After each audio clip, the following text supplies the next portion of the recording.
Hello, Algebra 2 students. Today we are going to be talking about how to solve exponential equations.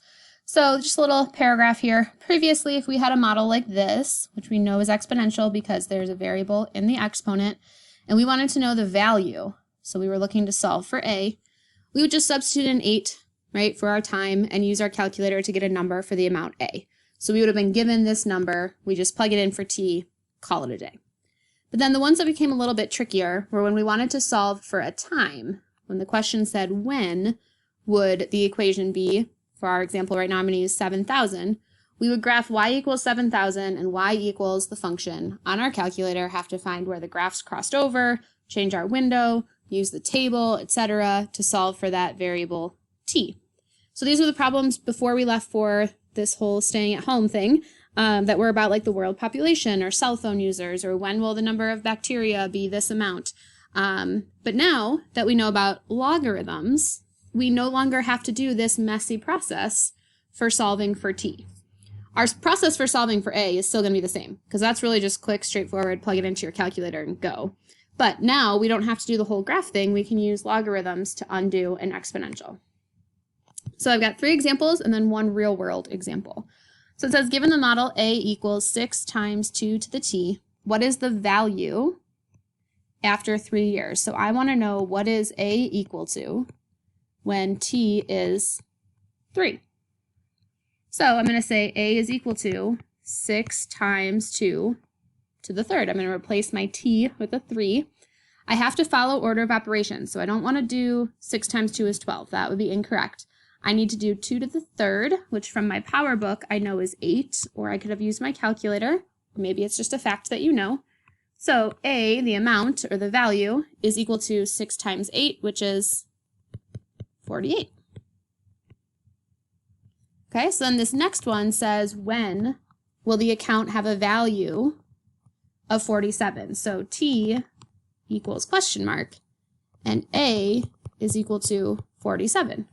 So I'm going to go back to my model up here, and I'm going to say 47 was my a value, equals 6 times 2 to the t, and I want to solve for t. So what I'm going to do then is I'm going to start to get t by itself. So I need to isolate the exponential, kind of like we used to isolate a root. So to do that, I'm going to start by dividing both sides by 6. So this is just 47 over 6. You could use your calculator and get a decimal if you want, but you don't have to. The next thing then is I need to get rid of this exponential. Well, this exponential has a base of 2, so you might remember from our previous videos, I need to use a log with a base 2 to get rid of that 2. So on this side, I'm going to get log 2 of 47 sixths equals log 2 of 2 cancels out, and I get t. So then I can go to my calculator. You could leave your answer just like this. This would be fine. But you also could go to your calculator and figure out what is log base 2 of 47 sixths. And we get that t is approximately 2.9696. And now if we think about this logically, when t was 3, a was 48. So when t is slightly less than 3, a is slightly less than 48. That makes sense for us in our logic. So either one of these answers would be okay. Given the model a equals 89 times 10 to the t, what is the value after 2 years? So a equals something when t is equal to 2. So a equals 89 times 10 to the second. 10 to the second is 100. I do that part first because of order of operations. So a is equal to 8900. When will the account have a value, that should have been bolded, my apologies, of 100,000. So I'm going to replace 100,000 equals 89 times 10 to the t. I want to isolate the exponential part, so I'm going to divide by 89. And again, I could get a decimal in my calculator, or I can just leave this fraction, that's okay. 100,000 divided by 89 is equal to 10 to the t. So to get rid of a exponential, I need to use a log. I'm going to do a log with a base of 10. So remember, you could write the little 10, or log is base 10. So I'm going to do a log of 10 this side. These are going to cancel each other out because they are inverses. So I get log 100,000 divided by 89 is equal to t. This would be an okay answer. Or you could go to your calculator. Here's my log button right here on the left column. And I could say the log of 100,000 divided by 89. This would be 3.0506. 3.0506 years. Usually t is measured in years. Okay, last basic example, and then we're going to get to a real-world story problem. Given the model a equals 89 times e to the t, what is the value after 4 years? So a equals question mark when t equals 4. So a equals 89 times e to the 4th. Using my calculator, I don't know what e to the 4th is. I could leave my answer just like that, and that's fine. Or I can type in 89 times, e is right here above the natural log. E is also right here above the division. It's really tiny in blue. I'm going to do this one.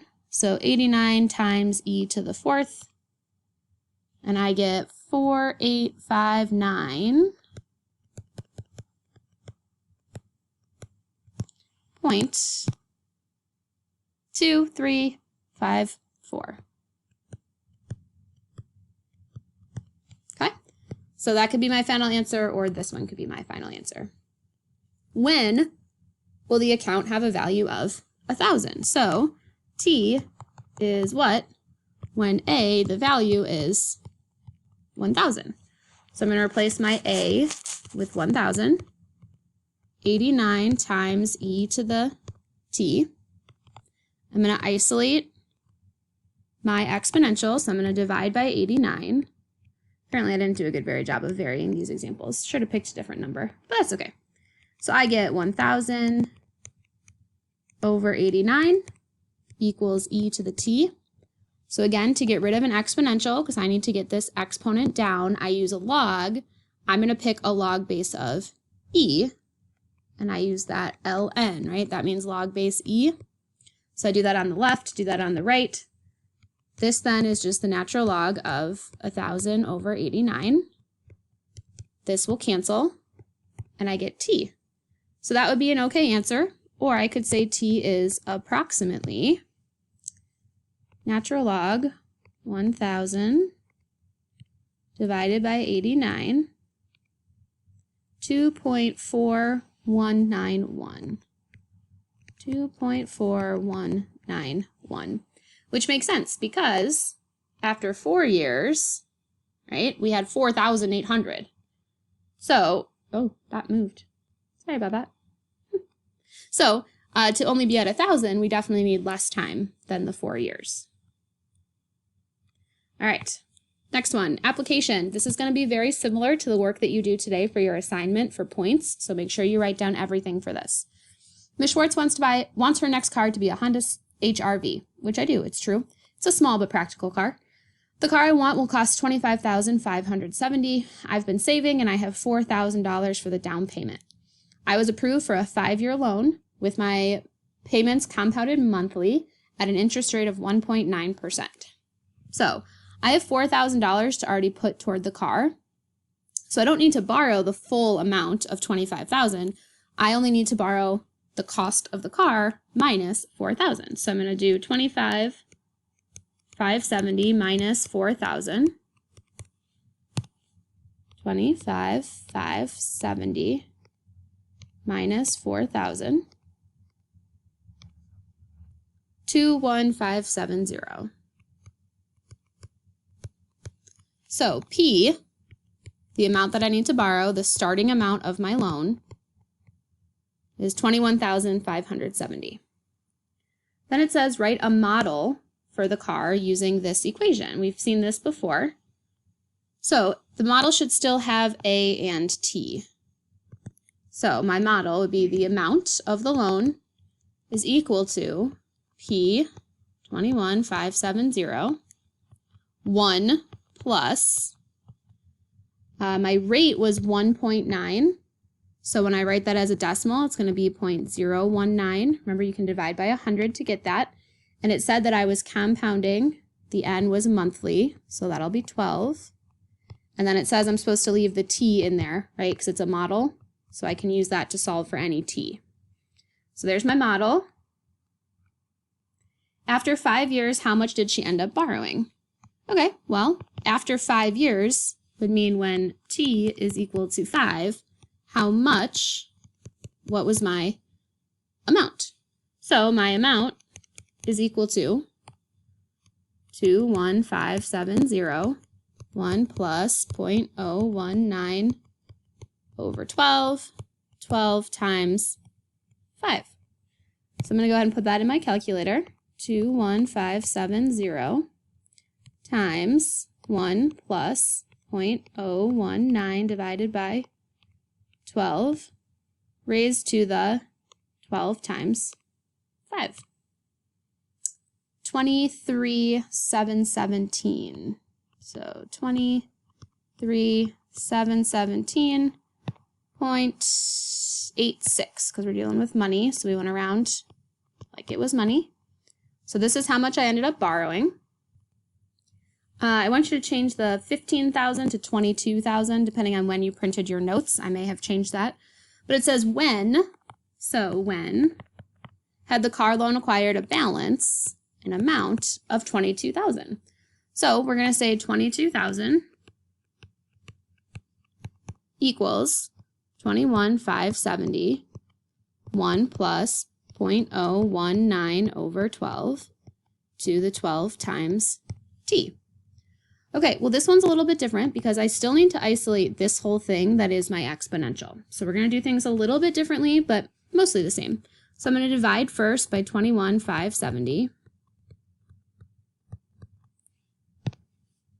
So 22,000 divided by 21,570 is 1.0199 equals, I don't know what this whole thing is. And you know what? I honestly don't really care to know what it is, except for the fact that I need to be able to take a log of both sides. So I'm going to do the 1 plus 0.019 divided by 12, and I get 1.00158. 1.00158. Now, that's going to be super annoying to have to take the log of that for both sides. So what I can actually do is just take any log. I'm going to choose the natural log of both sides. So what will happen here is we're going to skip E for a second. Natural log of 1.0199 equals this 12t, because of the properties of logarithms, can swing down in front. So 12t times the natural log of 1.00158. So now, in order to solve for t, that's what I wanted, I just have to divide this by 12 times the natural log of 1.00158. Okay, so I'm going to do that in my calculator. Note that I ended up putting parentheses around that denominator, so it really was like this in my calculator. And when I press enter, I get 1.0400. 1.0400 is equal to t. So after about 1 year, my loan had already reached a balance of 22,000. Okay, so because this took a little bit longer, I'm going to make a really quick 3 to 5 minute follow-up video that you should also watch before you do your assignment for today. Okay, so sorry this one went a little bit over. Make sure you watch the second video. Did you hear that? Watch the second video.